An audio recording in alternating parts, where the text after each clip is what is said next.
தமிழ்நாடு பெண்களுக்கான பாதுகாப்பான நாடு.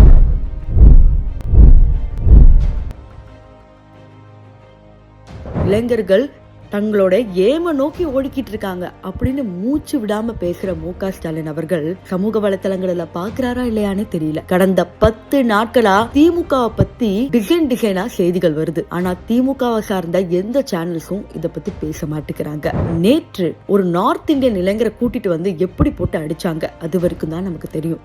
ஆனா அந்த சிறுவர்கள் எல்லாருமே போதையில இருந்திருக்கிறாங்க. கஞ்சா எடுத்திருக்கிறதா சொல்லப்படுது. முதல்ல தனியார் கல்லூரிகள்ல பல மாணவர்கள் கஞ்சா எடுத்திருக்கிறாங்க அப்படின்னு நம்ம நியூஸ்ல பார்த்தோம். அது சென்னையில மிகவும் அதிகரிச்சுட்டு வந்ததும் நம்ம பார்த்தோம்.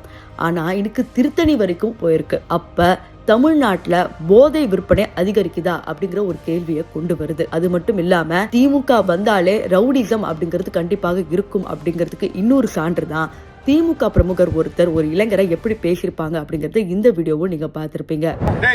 சும்மா சொல்லினே பெரிய மயிர்மை பேசிருக்கிற சொல்றது என்னவா அதை பாடுற அண்ணம்மா பெரிய மயிர்மை பண்ற நீ காசு குடுறா ரெடி பண்றதுக்கு போட அப்படியே நிக்கட்டுண்டா. போலீஸ் இன்ஸ்பெக்டர் போன் பண்ண இன்ஸ்பெக்டர் போன் பண்ண உனக்கு உட்கார வை முதல்ல. எங்க இருந்து வந்து நானே அச்சு போட்டேன் அப்படிதான் பேசுறேன். அதான் நானும் அப்படிதான் பேசுவேன். நீ நான் மயிரடா திருப்பி அடிப்பேன். நான் பெரிய மயிர்மை பேசுகிறேன். வண்டி இடிச்சிட்டு இல்லாம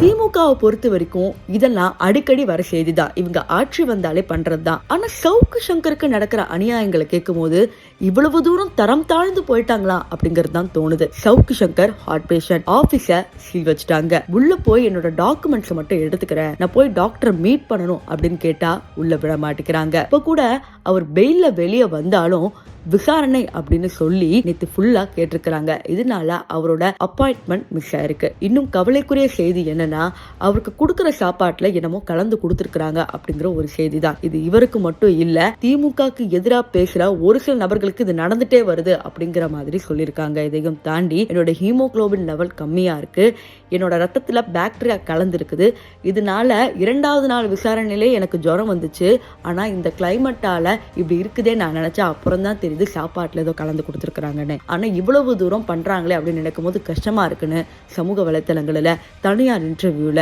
இதை பத்தி சவுக்கு சங்கர் சொல்லியிருக்காரு. சமூக வலைத்தளங்களில் திமுக பத்தி டிசைனா 10 நியூஸ் வருது. ஆனா இதை பத்தி பிற சேனல்கள் வெளியே சொல்ல மாட்டேங்கிறாங்க. இதனால இவ்வளவு அநியாயங்கள் நடக்குதுன்னு இங்க பல மக்களுக்கு தெரியவே மாட்டேங்குது. இது போன்ற பல செய்திகள் தெரிஞ்சுக்கணும்னா எங்க சிகப்பு நாடா சேனலை சப்ஸ்கிரைப் மற்றும் லைக் பண்ணிக்கோங்க.